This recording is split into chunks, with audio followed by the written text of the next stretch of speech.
نگم از عطر و طعم این نون پنبه‌ای از دستش نده که شاهکاره. با اکوکوک همراه باشید.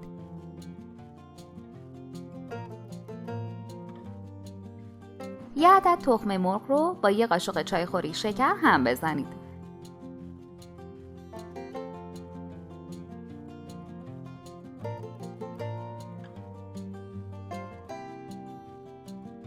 یه پیمانه آب ولرم،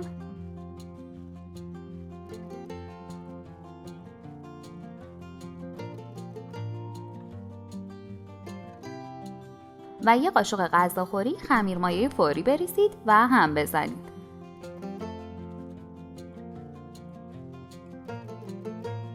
- 300 گرم آرد، یه دوم قاشق چایخوری نمک اضافه کنید و خوب مخلوط کنید. برای اینکه کانالمون رو گم نکنی و از آموزش‌های جدیدمون خبردار بشی، دکمه سابسکرایب و زنگوله کنارش رو حتما بزن. روش رو بپوشونید و 1 ساعت استراحت بدید.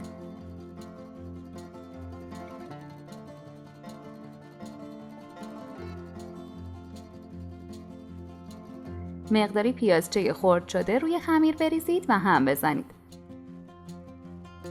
عزیزان، برامون خیلی جالبه که بنویسید از کدوم شهر یا کدوم کشور هستید و غذای معروف محل زندگیتون چیه. کف تابه مقداری روغن بریزید و چرب کنید.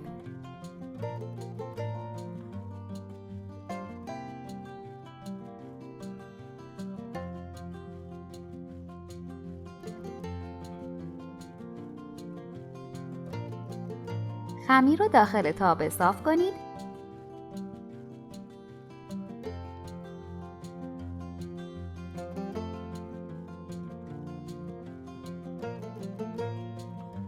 و نیم ساعت استراحت بدید. مقداری کنجد بریزید.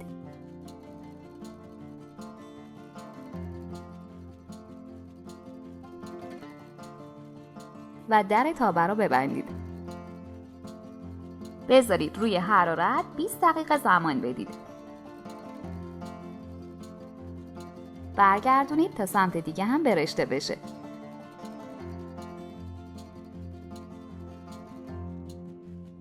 اگه هر روز سر درست کردن غذا کلی فکر میکنی و نمیدونی چی درست کنی، پیشنهاد میکنم کانالمون رو که کلی غذاهای فوری و جدید که همگی با مواد در دسترس و ساده درست میشه رو داشته باشی که مطمئنم خیلی به کارت میاد.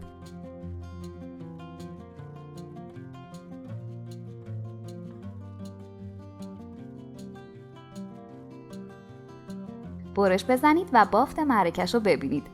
عجب نونی شده، نوش جان. اگه از این آموزش خوشتون اومد، باید بگم که ویدیوهای جالبتری هم توی کانالمون داریم که حتما باید ببینید.